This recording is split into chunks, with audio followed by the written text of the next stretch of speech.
Hey, welcome to the Cohesion Assessment Team Update. My name is David Pascal. I'm the Deputy T357 at Training and Doctrine Command. And to my right, your left, is Ms. Freer, who is a highly qualified expert who has been a participant in multiple studies and surveys, independent research actions that's going on. So we're going to kind of tag team you. Truth in Lending, we met virtually last week while I was on leave, and I never even had the opportunity to follow up and get back with her, but she's going to bring a wealth of experience to this topic. So I'm not sure if anybody had the opportunity to listen to General Brito a little bit earlier and talk about TRADOC, what TRADOC's for and what it does. But he mentioned three areas: people, modernization, and readiness. And I will tell you the topic that we're about to discuss today, I think capitalizes on all three of those areas. Cohesion assessment, unit, culture, unit morale. That's what we're going to talk about today. Next slide, please. Recruiting, we're going to have a topic about that a little bit later this afternoon with our Deputy Commanding General, General Gervais. But recruiting challenges continue. Unless you have slept under a rock for the past month and a half or so, the Army is going to miss its accessions mission by roughly about 18,000 people this year. That's a pretty big number. The chief has used terms like catastrophic with regards to Army accessions. So why is the Cohesion Assessment Team important? Well, I think it's important because we need to retain the force and the structure that we have right now because we're not bringing it in. Now, we're going to focus on those recruiting challenges, but our topic this morning is really how do units prevent those harmful behaviors. I think that's going to be very important as we have this discussion. You can see that this is not a new topic. Harmful behaviors has been out. We've talked about suicide, sexual assault, sexual prevention, etc. But as we look at the previous attempts by the Army, most of those attempts have really focused on identification of the individual with high-risk behaviors and then providing him or her the tools to prevent those high-risk behaviors. Here's the paradigm shift with the Cohesion Assessment Team. We're going to take a look at the enterprise. We're going to look from cradle to grave. But when we go into a unit, we're not only going to look at those individual, we're going to look at the teams, we're going to look at the units, we're going to look at the installation and the civilian community, the communities that are really in those causing the risk and those prevention factors. And I would argue that it's often like now, which has become routinized in our Army, our risk management prevention framework. How do we get after this in a systematic look at an organization to prevent these harmful behaviors? Ma'am, you got comments? Yeah, one of the things, is this on? Can you guys hear me? I was one of the commissioners of the Independent Review Commission on Sexual Assault in the Military, and one of our lines of effort was culture and climate, because one of the things we know is we can give you the best programs, the best tools, and the best training, but if you don't have a positive unit climate, it's like planting seeds in salted earth. And so one of the immediate actions that came out of the Fort Hood Independent Review Commission was to create these cohesion assessment teams to go out and start looking at culture. So as we develop the new integrated prevention strategy, it's got a good place to land and grow and have effect. So what is a cohesion assessment team? It's a small group that's going to come in, and it's tailorable, just like we do with the risk management. It has to be agile, it has to be tailorable, and we have to be able to adjust to meet a commander's needs. So as articulated here, it was born out of the People's First Task Force, directed by Army senior leaders as a continuation. And if you go to the next slide, please. It's being transitioned into TRADOC. Our team has been able to participate in 2 cohesion assessments with the People's First Task Force. And as I said, now it's a transition into TRADOC at the end of this month. And then we have an outbrief to Army senior leaders in about a year where we're trying to identify return on investment. Having commanded an organization before, most people are going to say, I don't need outside help coming in to look at me. I'm pretty good. I know what's going on. But I will tell you, this is going to be like a JRTC event. The reports go nowhere. They go to the command teams, and the command teams were really looking to get the buy-in to not only identify the solutions and problems, but to build the way ahead, the action plan for the way ahead. In fact, we just recently finished an assessment in Hawaii with the Combat Aviation Brigade in Hawaii, and the Vice Chief of Staff said, I don't want to see the results. I don't care. This is commander's business. Not that I don't care, that's the wrong word. I don't want to see the results. I want to protect commander's identity. So much like the JRTC, we want to get that buy-in, capture those lessons learned, and move forward together to solve these problems. Does that make sense? I only have about six slides here. So if you have questions, please raise your hands, thoughts, concerns. I'll have some time at the end, but if there's something that either of us have, we'd ask you to talk about. So on the right flank up there, you can see the organizational factors that we look at, and those are born out of the Command Climate Handbook that's been published by CAPEL. You can see the factors that are included in the center, and then the outcomes. As I said, this is really a three-factor report. First is the quantitative. Prior to the team's arrival to your unit and organization, Walter Reed Army Institute for Research is going to send out a survey. We've been pretty good up to this point. We've had 85 to 95% participation in the survey. Post-survey, a couple months later, the team's going to arrive in and they're going to take a look at small unit. They're going to do observations. They're going to talk to the unit. They're going to talk to leaders and do that qualitative assessment. In fact, when the team was down in Hawaii, there was some concerns about pay. It came up in the survey. They came up with the pay, and the team was able to tailor the assessment and go out and reach out and talk to the finance unit post to get the other side of the story and provide that feedback. I'll tell you, and I'll probably say it a couple times, the hardest thing I think all of us have to do is look at ourselves. But this is an opportunity for an outside organization to identify any potential blind spots within your organization. One of the reasons this is important is because we have not spent a lot of time as a force talking about unit climate. And we have brigade command teams that talk to battalion command teams that talk to company command teams about safety, about maintenance. And this is part of the process of trying to teach the force how to have conversations around gaps in climate. And more importantly, we'll talk about this later, capture best practices. The chart you see on the right, one of the things I would recommend to every single one of you as you're getting ready for company command, there's a wonderful call handbook that comes out of Fort Leavenworth called Building Cohesive Teams. You should have that handbook. You should give it to every leader in your organization. And that will help you really start to understand these factors and then how to employ them. And he also mentioned the Command Climate Handbook.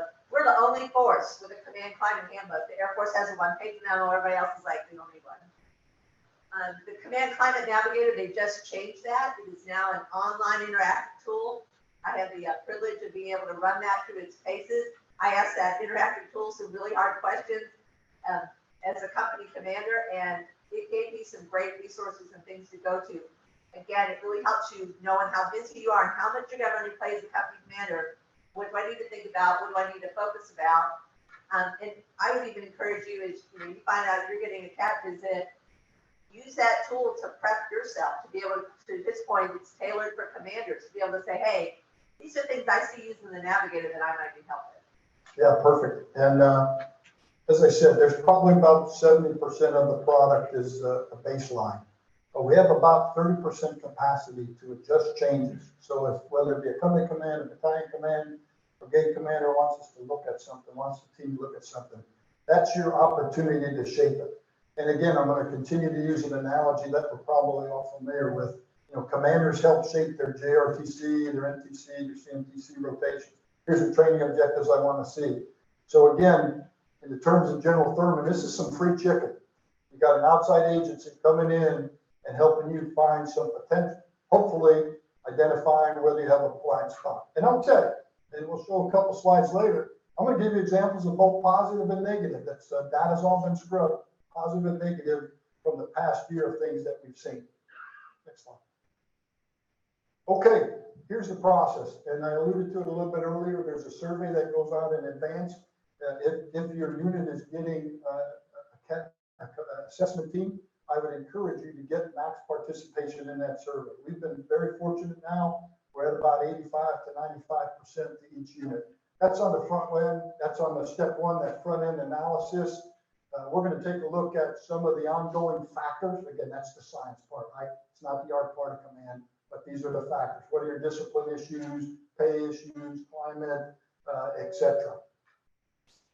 We work with ForceCom and the ASCCs. We do not pick the organizations. So right now, every year, Forces Command will receive 3 assessments. ASCCs will receive 2, one in the Pacific, one in Europe and USARAF. And then we're looking at our own organization within TRADOC. So those are the 6 that are occurring on the upcoming year, and that's how we do it. So we don't select the units. It'll be covered, it'll be discussed. It'll actually be a topic and the ASRC that ForceCom runs on behalf of the Army. So we're going to try to populate this in advance. Just talking to the IMT commander with General Nauman a few minutes ago, we have some flexibility. If for some reason, 2 or 3 months down the line, you say, I don't want to go to 1st Brigade 10th Mountain, I really know you go to 1st Cat, well, sure, we'll maintain that flexibility to support you as required. I talked quite a bit about the assessment, step 2 through 4. You can see the things that we're doing at that point. As I said, this was born out of the People's First Task Force. They've done 6 assessments, but that's been a pickup team. It's been a good team, but it's a pickup team. So they come TDY, they get a little bit of training, they go out, they conduct the assessment, then they come back. So the big piece that's missing is step 5, which is that feedback loop, right? That OODA loop. How do we, TRADOC, now start looking at this from cradle to grave? You heard General Brittle talk about it earlier. How do I start addressing climate from first handshake to retirement at that level? And that's the TRADOC perspective as we get into the .mil-PF implementation. But a guy named Brittle has the opportunity to talk about professional military education, doctrine, CAPEL, call, lessons learned. So that's the part that's been missing for the past year, that our commitment is to get that feedback loop integrated into our professional military education and doctrine where appropriate. It's important, and I can't say it enough, that data is nominalized. We don't attribute it to any units. It's just like a JRTC rotation. Lessons learned, not 1st Brigade. Dave Pascal doesn't know how to do a river crossing at the NPC. But we want to be able to start seeing, not observations, because those are 1 or 2 times, but what are the trends that we're seeing that we can address and that we can target?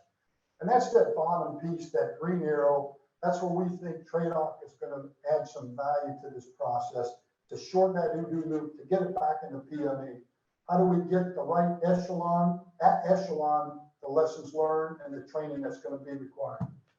One of the things that I personally think is very good about this process is that right now, the DOCS has kind of been the be-all, end-all of climate. DOCS is a long survey, takes a long time to take, low participation. We don't control the data. It's hard for us to see the data.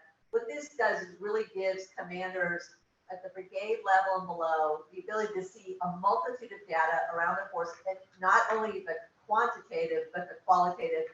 It kind of gets us away from DOCS being the driver, and to some extent, people say DOCS gets weaponized. This kind of takes some of that out of the equation, which I think these rare studies are amazing. We've got folks across the force using these for all sorts of things, and they're really well thought out, easy for soldiers to take, and give you just fantastic feedback. And it's a relatively small team. We've got about 15 people at TRADOC that will do the assessments, coupled with rare. I think they bring about 5 or 6 PhDs to the process. But let me. That's an important thing too, that the rare folks are the ones who sit down and do the focus groups. And they're civilians, they're social scientists, they're psychologists.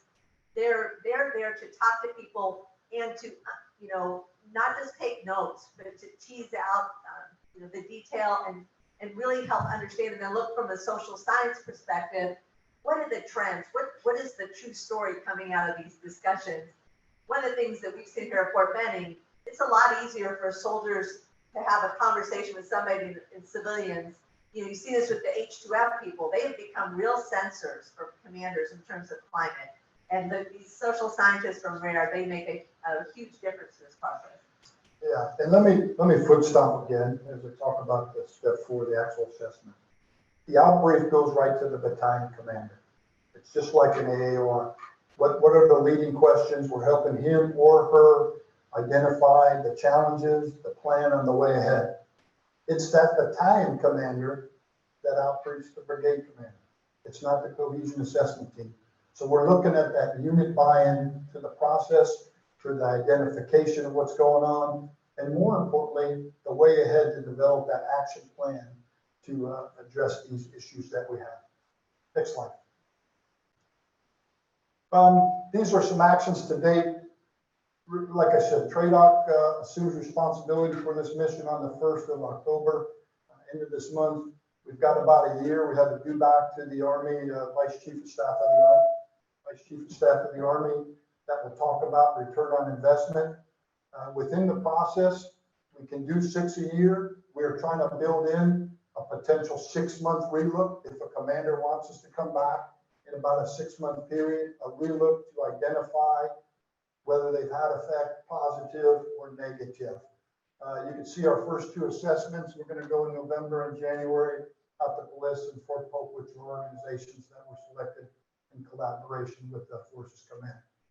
We've actually working one internally at Fort Eustis. 128th Aviation Brigade is going to get one here in the very near future. This is kind of just an overview of where we're at, where we're going. The next slide before you go there, it's going to show you some of the trends that we have seen in the past year. Go ahead. We have 2 examples. On the left flank are some positive examples. On the right flank are some negative examples. These are actual statements from the field. But what I find very interesting, when you look at the statements, and let's stick on the left side, when you look at the statements, that's from those assessments with the leaders from Walter Reed, etc. But look how it's reinforced by the quantitative survey on the bottom. 86% think my commander puts people first. And you can see that in the assessment. So that's pretty good, right? You want to know that about your organization. How do you continue to reinforce that? Now, unfortunately, on the left side, you can see mission and readiness. I don't even know if this is the same unit. I really don't care. It doesn't bother me one way or the other. But the same thing is backed up. The survey that was taken in advance is reinforced by the discussion with the soldiers and leaders in the organization. As a leader, this ought to bother some of us. Leaders are going through the motions. We don't know how to do training management. All of us should take part of this, right? And Fuhrer hit it earlier. Units are busy. There's a lot of things going on. I understand that. I appreciate it. But I think this is important as we talk about taking care of people and readiness. This is really about how are we building fit, resilient units that can move out and fight and win our nation war. One of the things I think is so important about the CAT is it really helps you to see your unit.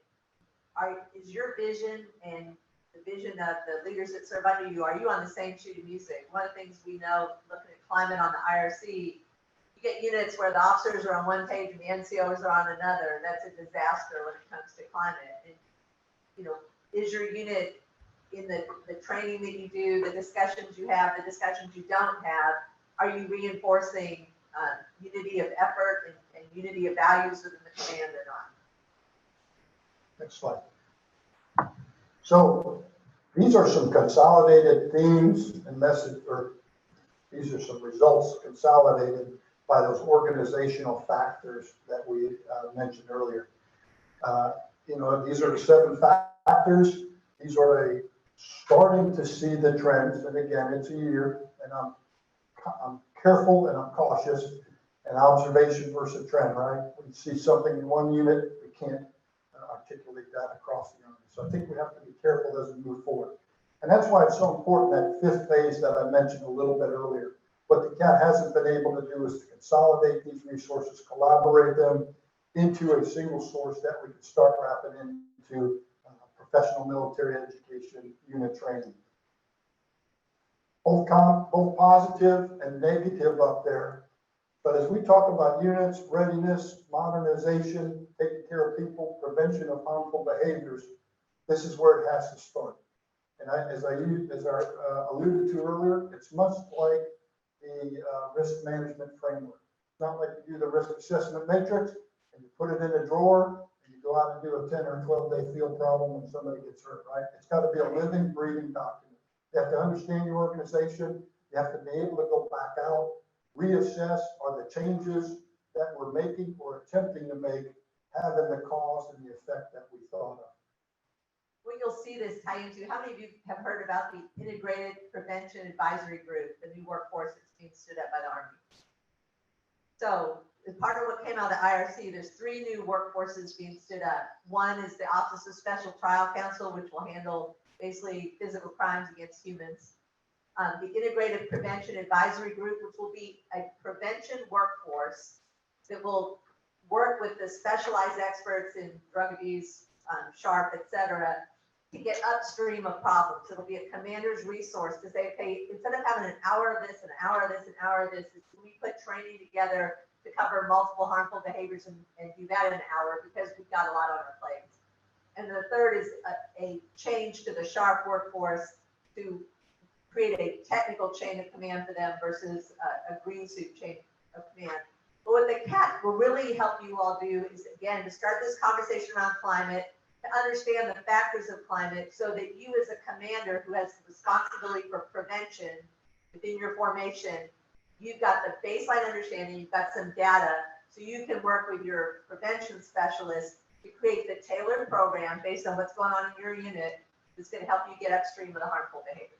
I think that's the critical piece. It's a tailored program. One size doesn't fit all. What works at 110 Mountain is not going to work at 282 Airborne.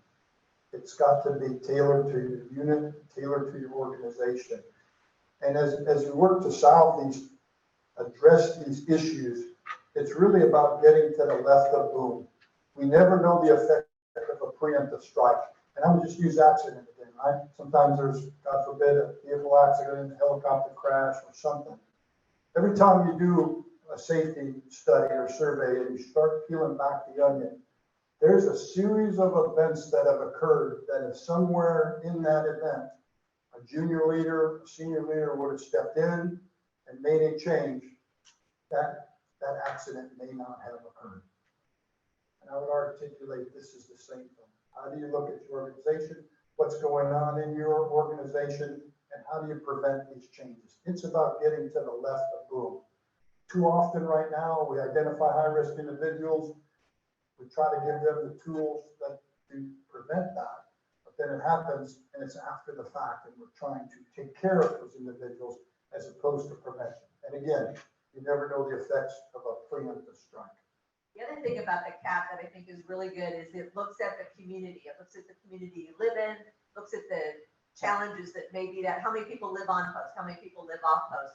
It looks at the resources that may be available in your community. You know, if you're Fort Campbell, you're located near Nashville, which has a lot of professional behavioral health resources. It really takes into account all the levels of areas that affect harmful behaviors that affect unit climate that are outside of your control. And it may identify things to the point he made about the pay. It may identify things that are affecting your soldiers and you've been beating your head against the wall. Pat comes in and is able to help affect that. I think our next slide is discussion and questions. So we'll open it up to the floor now. If there's any comments or questions for Mr. Fuhrer or myself. Yes, sir. Good morning, Command Sergeant Major Johnson, 32nd IBCT, Wisconsin Army National Guard. I'm just curious, this team or these programs are available to guard units.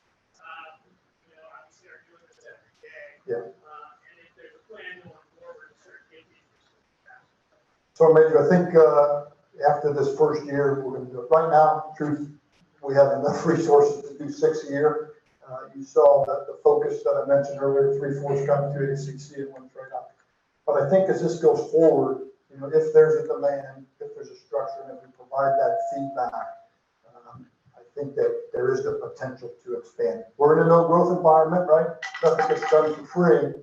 But this is Mr. Muir was talking about. When you think about the challenges of the Guard and Reserve and the communities and the impact on our soldiers, I think it's just as important. We have to, as we come up with many of these programs, identify a total solution. So, it's been a pilot for a year, transition to trade-off, but the potential is out there for expansion. And then, as I said, we want to have that capability to come back and do that follow-on assessment, right? It's like an AAR. It's only good enough if you go back and open the book and said, did we accomplish what we said we were going to accomplish with regards to changes? Great question. Thanks, John. I do know that as part of the prevention workforce, a lot of look is being given to how hard it is for the Guard to accomplish upstream training and upstream prevention. So that is a constant discussion of Compo 2 and 3.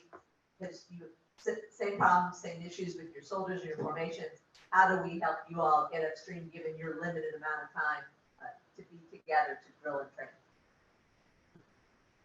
Any other questions or thoughts or concerns? Yep. Sir, Captain James, Captain Career Course.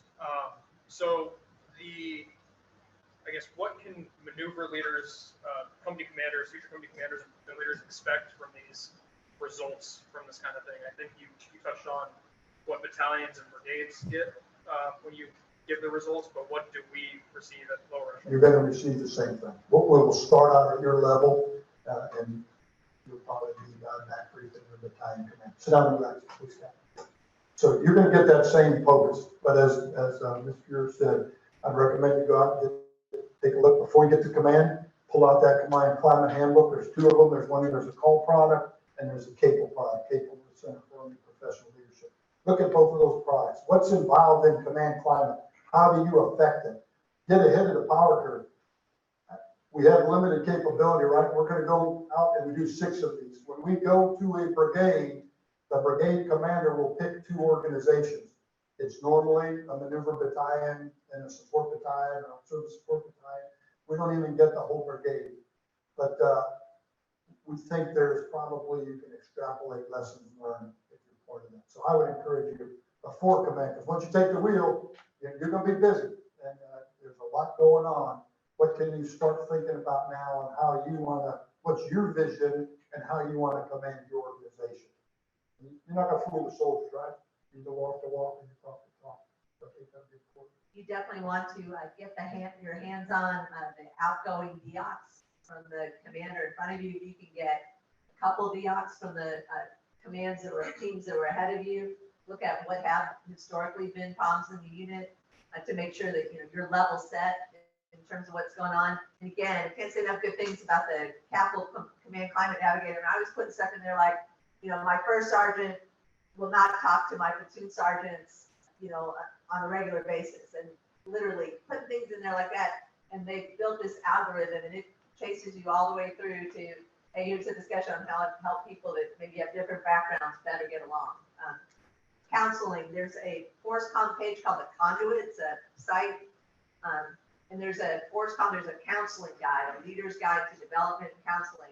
Really recommend that as a tool as well. Again, it's a lot that, I was company commander, you're drinking, under Niagara Falls with a Dixie cup. But some of this stuff, if you start looking at it now, there may be 1 or 2 things that you take away from this in terms of, hey, as I assume command, or even before I assume command, these are 5 things I want to know and understand when I walk in the door. And that's really, what's going to be your data set as you start to assess your climate. There's a question back here. Yes, sir. So I saw that you guys had a timeline of when CAT teams come out to which location. Is that predictive, or are units reaching out scheduling times for you guys to come in? Right now it's predictive. We're working with the Forces Command to identify those organizations. As I said, we have the opportunity to change if someone sensed an issue, right? And again, sometimes commanders don't know they have their own problem. It might be an outside organization that comes back and say, can you shift from here to there? And we'll try to maintain that flexibility. But like I said, unfortunately, we can only get at 60 a year right now, based on the manual that we have. And one of the challenges we have right now is everybody and their mommy is out looking at units, and they're all looking at the same risk and protective factors. So the OSD is sending people, and then people are coming to look at racism, and people are coming to look at cat teams, and really trying to step back and get all these groups to coordinate. Because, I mean, you know, Fort Polk's a hard place to be stationed. They don't need everybody on the planet coming to visit them and to all saying the same thing. We need to come visit folks, figure out what their gaps are, figure out what they're doing well, because they might have things we want to reinforce other places, and then work with the prevention folks to get the resources. And I think that's one of the challenges right now. We're running on parallel train tracks of, we got to get on top of climate. We're building a prevention workforce. We are coming up with prevention resources, and 3 years down the road, hopefully all those things are coming together to meet the Secretary's objective of positive command climate across the echelon. And you guys really are going to be the tip of the spear of this as company commanders, because your battalion commanders, your brigade commanders didn't go through things like this. And it is designed to be a learning environment for everyone involved. Any other questions, concerns, or thoughts? Yes, sir. Sir, you mentioned the issues with deox earlier. I know that might be beyond the scope of this conversation, but are you aware of any initiatives to update that entire program? Because with the limited resources of captain, right, most of 1 year, that's going to be the only resource they have to assess the We're going to turn it over. I just know that I got my note yesterday that says take the trade like the officer, right? Colonel Prittle's in command. So I'm not sure, but ma'am, do you have any? So there's recognition that there are issues with the deox. I actually wrote the section of the IRC report talking about deox. Deox is two things. One, it's a tool, it's a survey, and then it's a process. And right now we have issues with both of them. The test is too long. It takes a long time to take. And soldiers are reluctant to take it because they don't see in their mind, they go, well, I took this survey and nothing changed. And then it's a process. There's actually a requirement that when you take the deox, you have to brief your deox and an action plan. Your company commander goes up to the brigade commander, and then an action plan comes back, and you take corrective action against that. So recognize a couple things. Issues with the tool, the process doesn't work because there's no forcing function, and we lack the tools to help people get after things. So some of these things we talked about, changes to, and the deox lives at the OSD level. So one of the things that the Army's done is to be able to use these rare surveys. We called for on the IRC, it's one of the recommendations will be enacted. We called for what we call a pulse survey. That was what was done at Fort Hood. In a pulse survey, I think it had 50 questions. It took about 10 minutes to take, and produced a 200-page report of things that we needed to get after. Soldiers could take it on their phones with a QR code. So these rare surveys are the vanguard of what will become a pulse survey. So when you're sitting in the seat, you get the deox from the guy who came before you. You look at it and go, man, I'm going to take these actions. A few months into command, you can do a pulse survey. Is what I'm doing working, or do I need to make course corrections? Because we recognize, as folks that worked on culture and climate in the IRC, we were all commanders. We're like, man, by the time you get your deox results, 5 months into command, it's pretty hard at that point to start making the changes that you need to make. So the surveys being addressed at the OSD level, the Army's working on developing pulse surveys, and then through the CAT team, as well as what will be known as the quarterly people training brief and mission essential condition of building cohesive teams, we will start building discussions around action plans into your regular quarterly training discussion. Does that answer your question? I think the realist in me says I start worrying about survey fatigue. We have survey fatigue. Have survey fatigue, whether it be the DEOC, whether it be the Fort Hood, whether it be the independent commission. So as Ms. Fuhr mentioned earlier, how do we pull all these entities together that are trying to do the right thing and come up with a synchronized approach to support our commanders in the field? The tension is the big enterprise wants data across the enterprise. The gap is we don't have enough data for the people at the deck plate who have to fix things. And so that's what we try to address on the IRC and through the People First Task Force. We're working to put those things in place so you as a company commander can identify your gaps and have an advisory force, the Integrated Prevention Advisory Group, and actual resources to get after it. Because some folks, this is very natural to them. They understand how to do this, just like maintenance is very natural to other folks. We need to make sure that we have a level set across all our company commanders. And, you take company command and you're 26, 27 years old. You may not have the life experience to solve some of these things. You may not have NCOs in your formation that can do it either. So a real recognition that we're asking company commanders to fix things, we're asking command teams to fix things, and we've got to provide them the resources to do that. We've got time for a couple more questions if anybody has anything else. If not, I realize we're standing between you and lunch. So. Yes, sir, in the back row. I'm sorry. I'll speak up here. Yep. Sorry. So as the CAT teams develop throughout the generations of what this is going to provide, what's going to be the driving metric for the selection of for this assessment? Does that make sense? Yeah, no, I think the metric's going to be commanders. Commanders are going to be the metric, right? If they want help, if a brigade commander senses that he has a problem down low, I'll just use a personal experience. So I was in Iraq and served as a brigade commander. And